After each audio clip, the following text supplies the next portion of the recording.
Good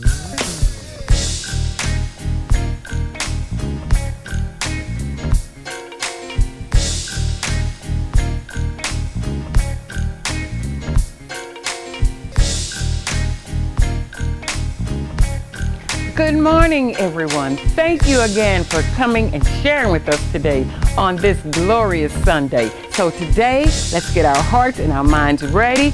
Follow the prompts on the screen. Like, share, subscribe. If you want to connect with us, if this is your first time, type the word connect in the comment section and we will connect with you.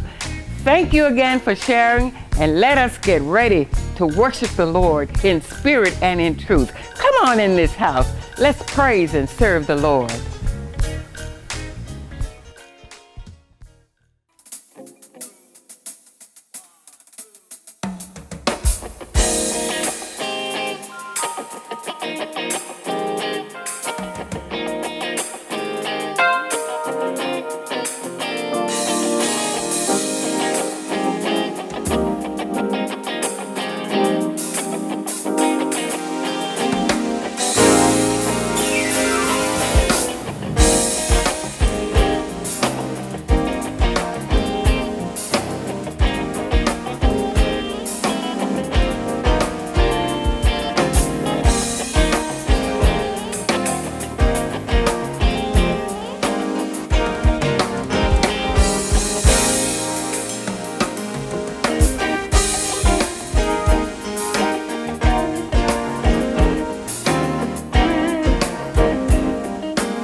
Hey family, it's time for us to enter that part of the worship experience where everyone can participate. This is our time to give back, to give into the work of ministry. Haven't we enjoyed all that we've experienced so far?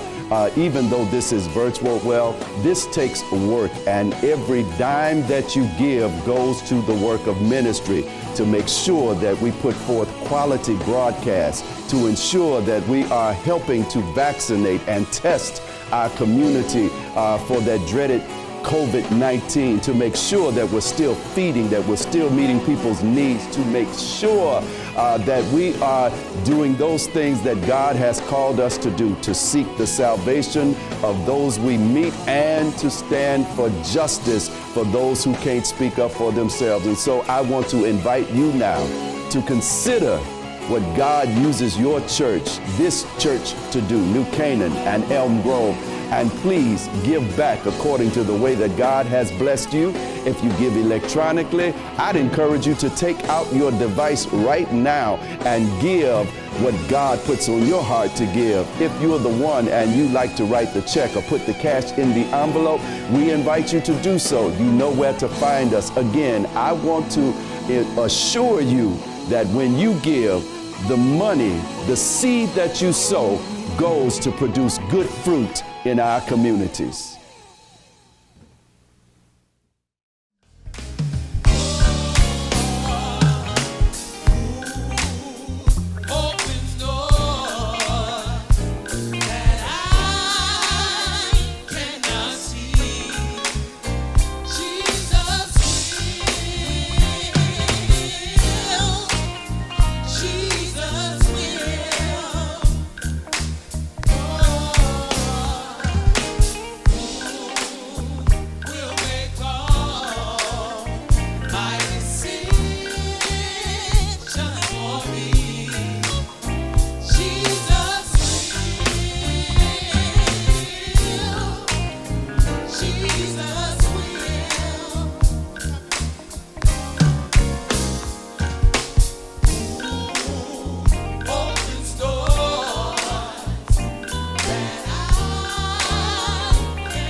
Good morning.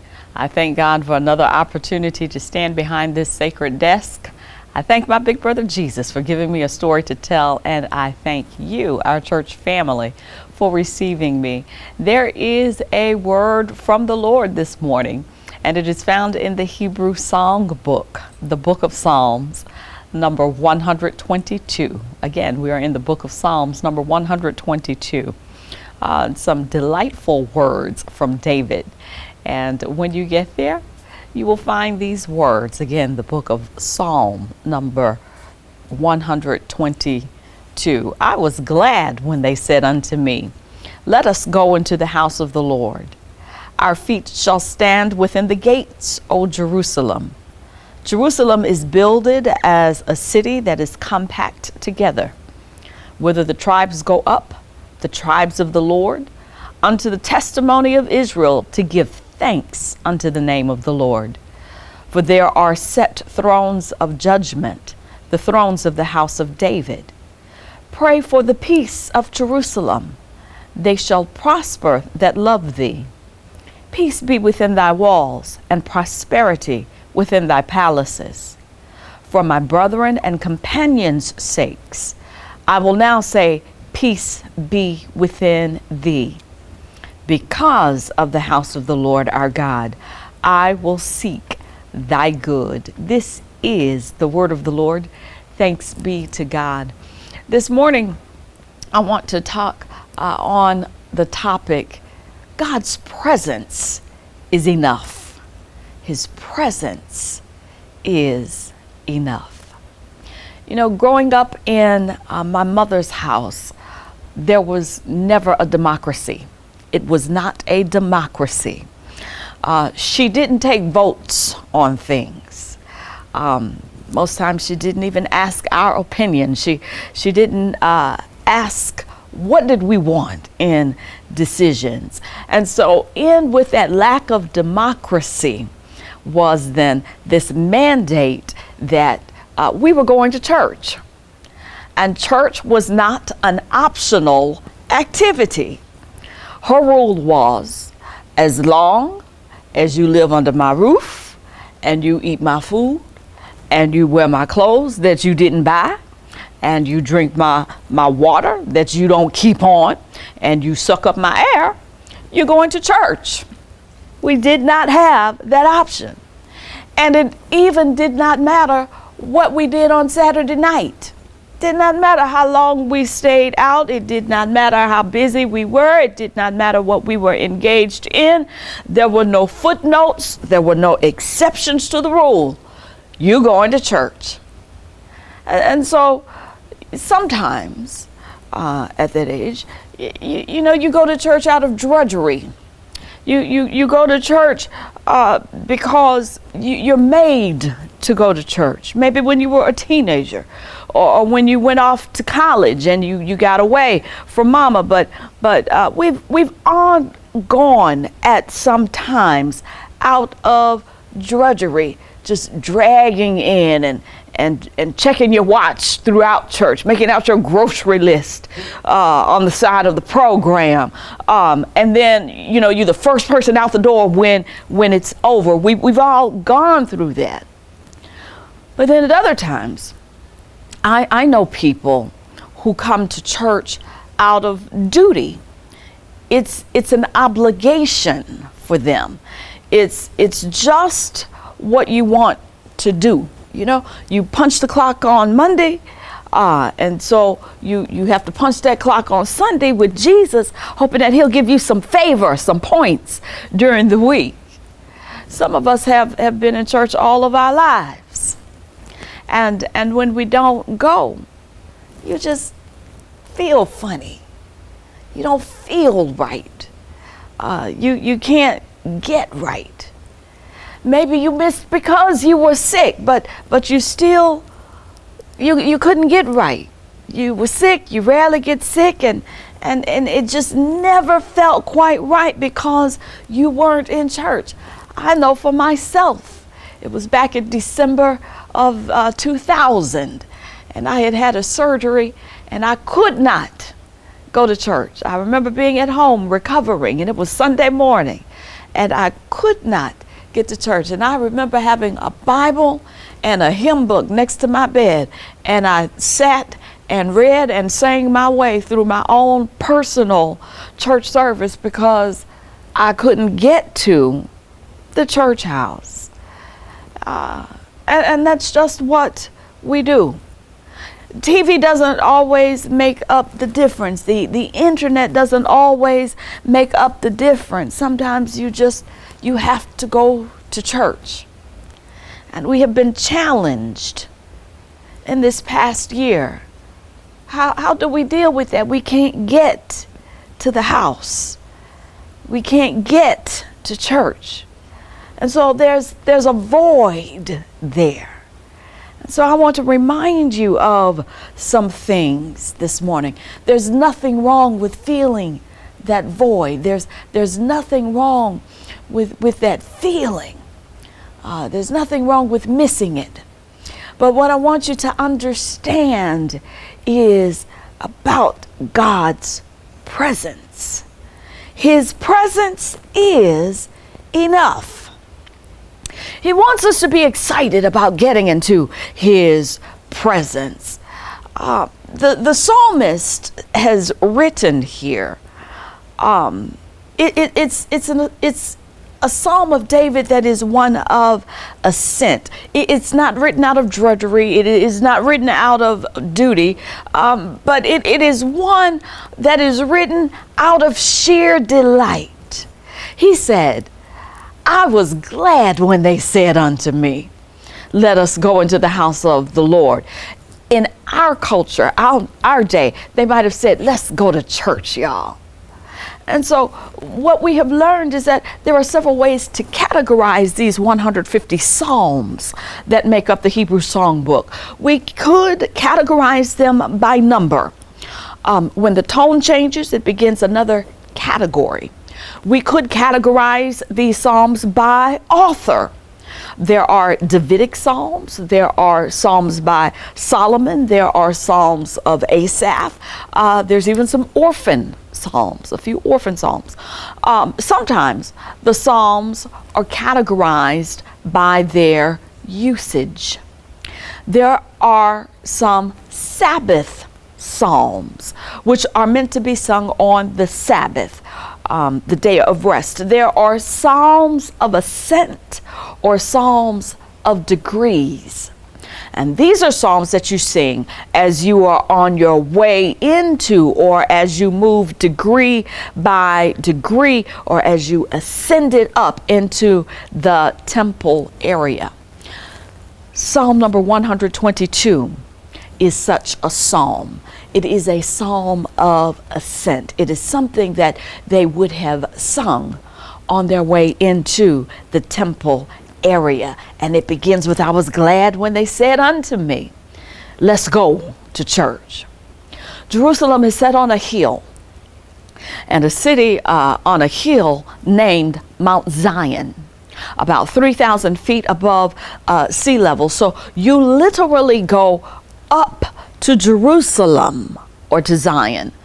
There is a category of psalms called Zion psalms, or psalms that bring forth a Zion theology. These psalms unfold a Zion theology because they talk about Zion, that hill, that holy mountain, and they give a description of what happens when you get there.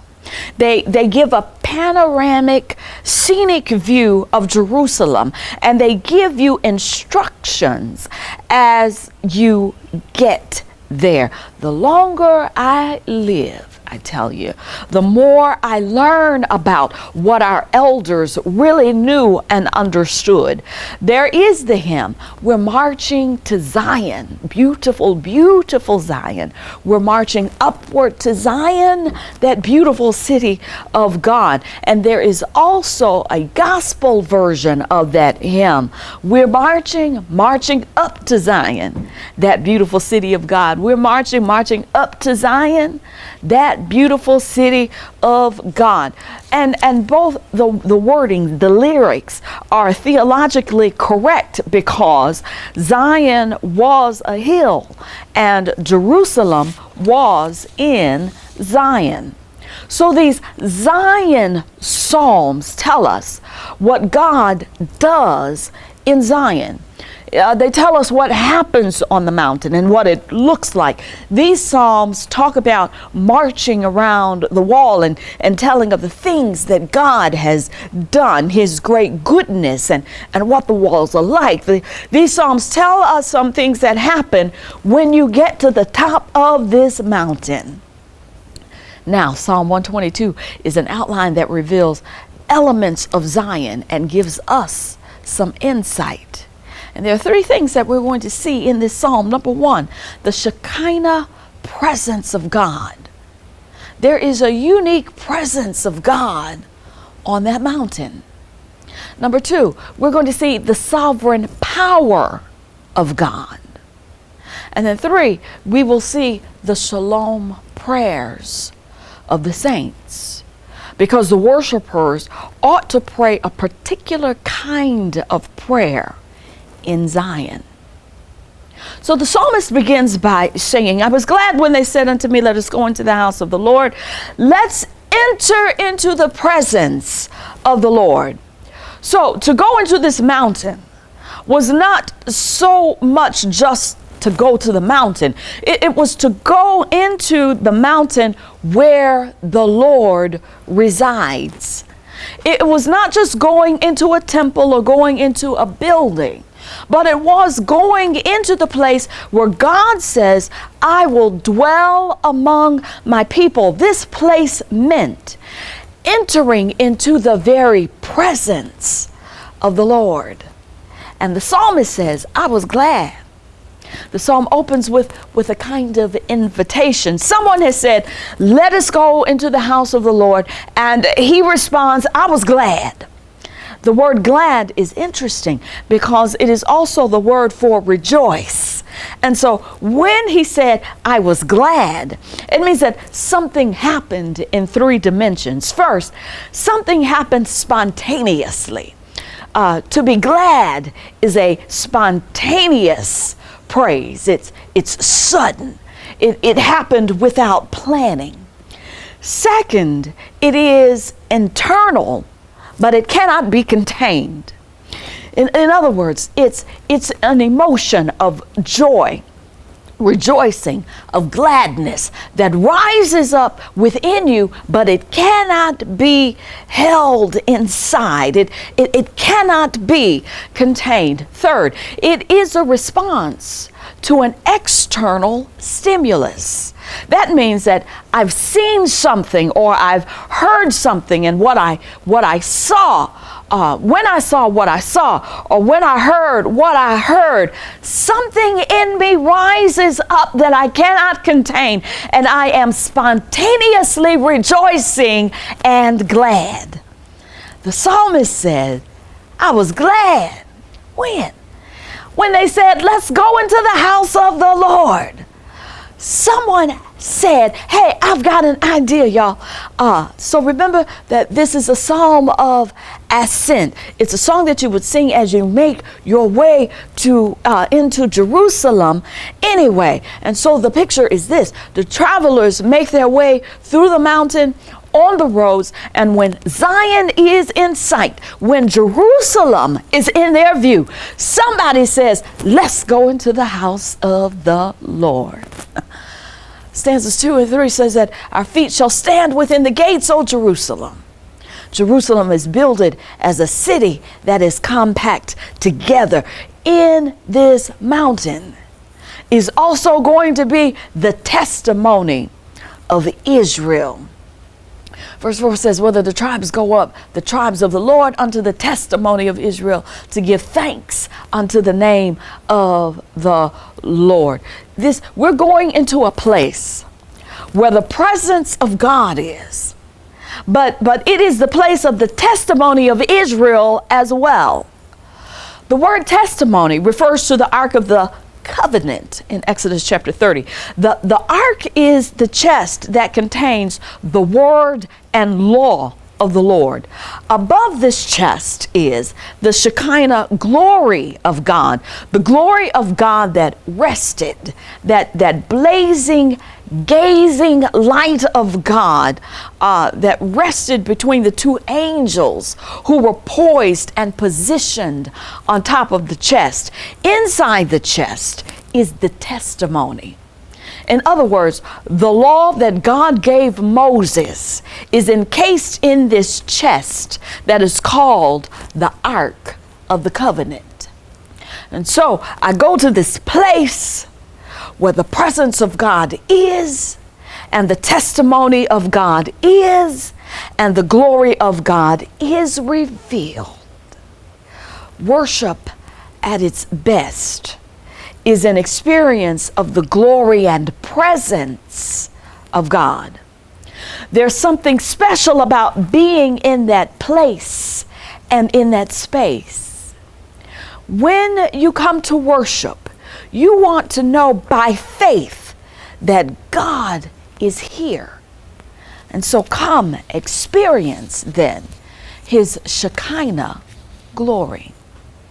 Not only can I see His Shekinah glory, I came in and I see the sovereign power of God. Stanza 5 says, for there are set thrones of judgment, the thrones of the house of David. In His presence there are thrones there. A throne is a seat of authority. In this Zion theology, there is the presence of a king who sits in judgment in a seat that symbolizes authority and worship. The throne speaks of being in charge. He is the sovereign who delivers both grace and judgment. He is the one who is in charge of the kingdom. I come and I see a throne. Thrones also symbolize your life. The question is, who sits on the throne of your life? It speaks of authority. And so, who is the authority in your life? It speaks of the form of government. Who governs your life? It speaks of the one who rules and is in charge. Who's in charge of your life? There may have been a time when I would have said that, I was in charge of myself. I may have been in charge of myself. I may have lived by my own rules. I was the one who was in charge of me. I submit only to me. We've all said that. I said that until I got saved. Because the one who comes as my Savior also comes as my Lord. He comes as King of Kings and Lord of Lords, but that is irrelevant until I say that He is my King and my Lord, and He sits on the throne of my life. So what is the authority then in your life? Who is in charge? If Christ, He sits on the throne. And my question is, how often do we pull Him down and take His seat? The throne symbolizes authority and rule. I live my life under His authority, and I live my life with Him extending an arm to me.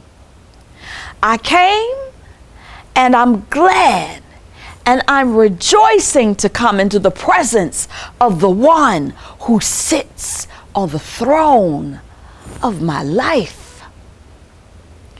2 Chronicles 30:8 describes God's motivation. The Message version writes it as this: don't be pig-headed as your ancestors were. Clasp God's outstretched hand. Come to His temple of holy worship, consecrated for all time. Serve God, your God. You'll no longer be in danger of His hot anger. What we must understand every day is that God extends his hand today. I was glad when somebody invited me to the place where he extends his hand. God is reaching out to you even now. It is a hand of welcome. It's a hand of acceptance. It's a hand that acknowledges that it doesn't matter what you did before you got there. Just clasp it, hold on to it, grab it, and come. Come unto me, all ye who are weary, and I will give you rest. Finally, in this psalm, not only do we see the Shekinah presence of God, not only do we see the sovereign presence of God, but we also see the shalom prayers of the people of God. Stanza 6 says, pray for the peace of Jerusalem. They shall prosper that love thee. Remember that this is a Zion theological phrase, and it tells us that sometimes prayers ought to be directed toward this mountain. In the city of Jerusalem, he says, come in, and when you come in, pray for the city, that they may prosper who loves you. What that tells me is, wherever we are, we ought to take the time to pray for our church. Wherever we are, we ought to take the time to pray for our homes. We ought to take the time to pray for our city, because what we have to remember is that in the Old Testament, they had to travel up to get into the presence of God. In the Old Testament, they had to take that journey up Zion, up Mount Zion, in order to get to Jerusalem, in order to get into the temple, in order to get in the presence of God. But what we have to remember is that we live in the age of the dispensation of grace. And in the New Testament, we are the temple. And his presence is always with us because he resides within us. So therefore, everywhere we go, we ought to pray for peace. Peace in our homes, peace in our church, peace on our jobs, peace in our city, peace in the state, the nation, the country, and the world. Verse 7 says, peace be within thy walls and prosperity within thy palaces. This is a prayer for peace, the shalom of God. And there is an interesting play on words here. He says, pray for shalom, the peace of God. Pray for the peace of God for the city of God. And the city of God is the city of Jerusalem. The shalom, again, is the word for peace. So Jerusalem is the foundation of peace. So here's the exhortation. Pray for peace for the foundation of peace. What's the point? Because it should be a place of peace. But it's in danger of something disrupting the peace in the place of peace. That's what we have to remember everywhere that we go. We have to constantly pray for peace, because there is always this constant threat of the disruption of peace in the place where there should be peace. We are the temple. He resides within us. His presence is with us. Therefore, there ought to be peace. We have to take the time to pray for peace. Think about it. If nobody covers the place of peace with peace, there will be no peace in the place of peace.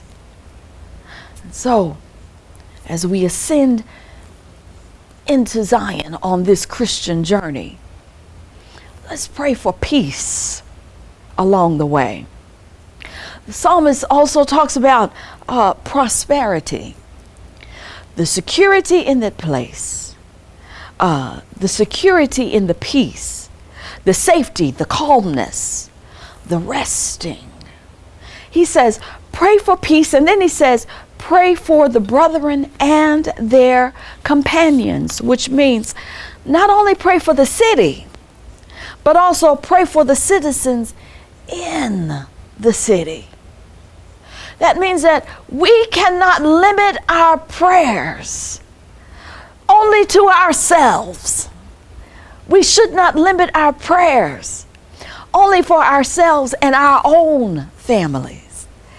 It says, pray for the city and pray for the citizens in the city. Stanza 8, for my brethren and companions' sake, I will now say, peace be within thee. This means that we must pray because we've got friends there. There are some folk, we know some folk who should be in peace, but they've gone through some stuff that has shaken their peace. We all know some stuff. We all know some people who should be experiencing peace, but what they've gone through in life has shaken the foundation of their peace. God says, when you come into his presence, when you temple filled with him, surrounded by his presence, go into their presence. Don't go with a laundry list for yourself. Oh, I know you feeling bad, but I have felt worse. Oh, I know you going through, but I've gone through more. Oh, I know you looking bad, but child, I remember when I was looking. God says, don't go there with you on your mind. Take some time to pray for their peace. Look around you and in your life and see someone who is missing the peace of God in their lives. Call out their names and pray, Lord, grant them your peace. And then I'll tell you another thing. You are the temple. He resides within us. His presence is with us. We ought to be an instrument of that peace. What does peace look like for God? Jeremiah 29:11 actually answers that.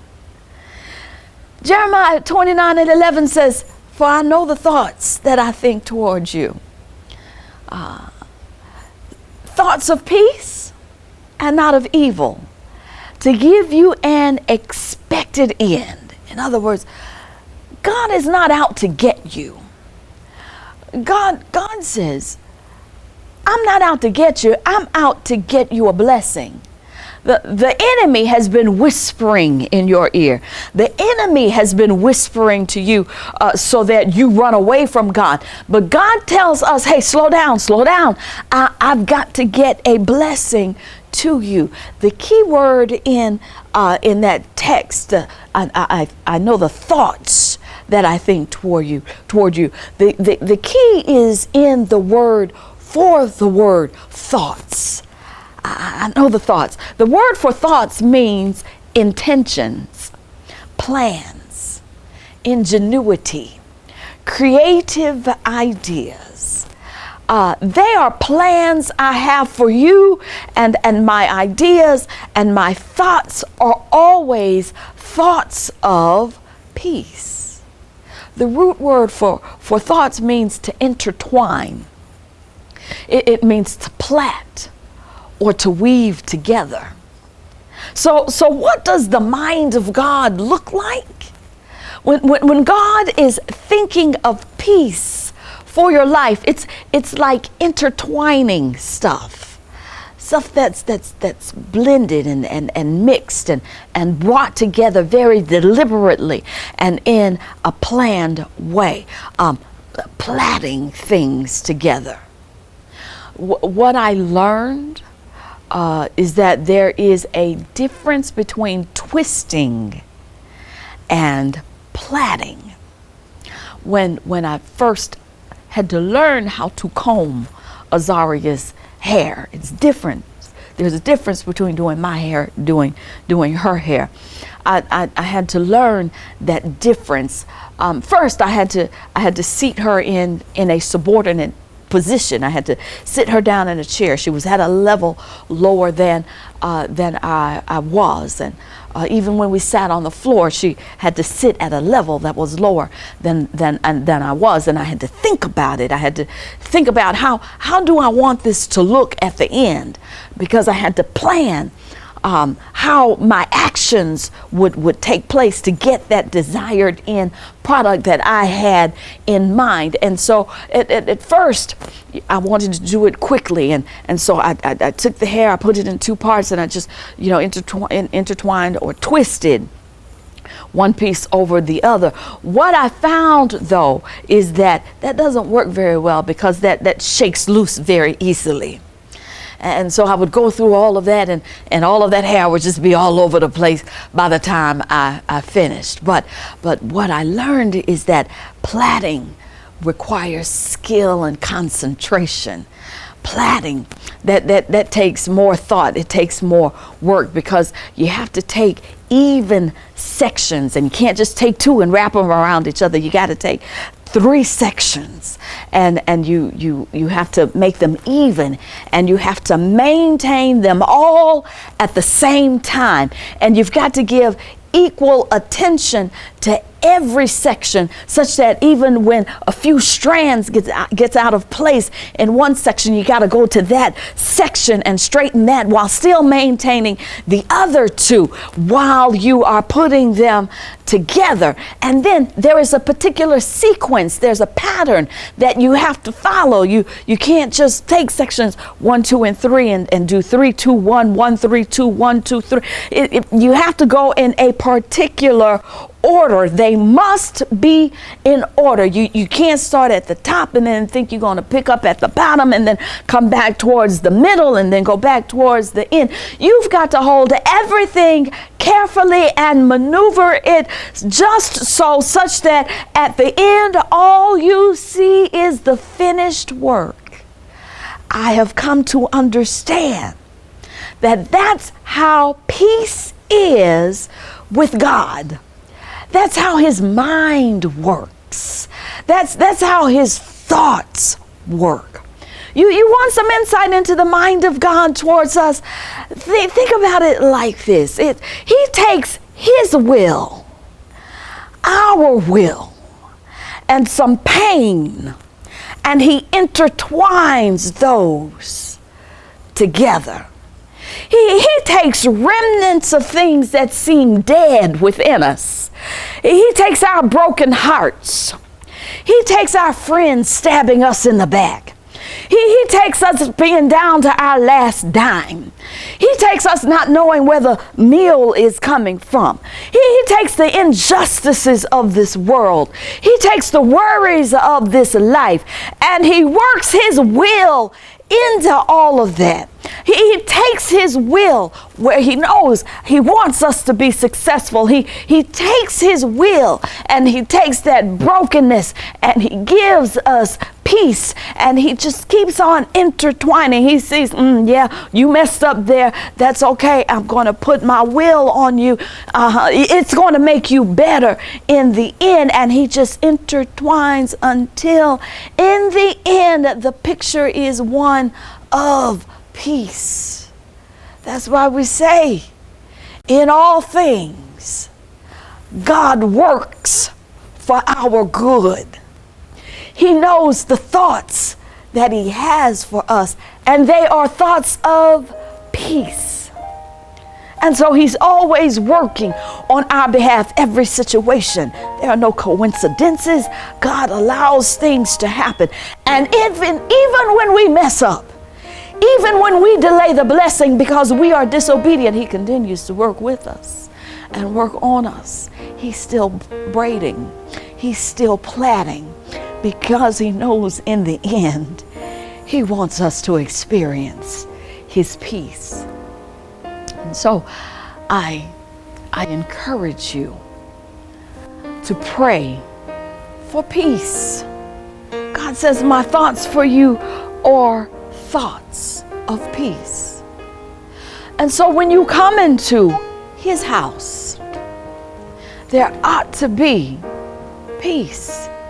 We ought to feel His presence. We ought to feel His power. We ought to feel and hear the shalom prayers of the people of God. Since we are His temple and He dwells within us and His presence is always with us, we ought to feel His power. We ought to feel and hear the shalom prayers of His people, because we ought to be praying them. We ought to experience His peace. And that's why I'm glad when they said unto me, let us go into the house of the Lord, because I am entering His presence. And guess what, my brothers and my sisters? His presence is enough.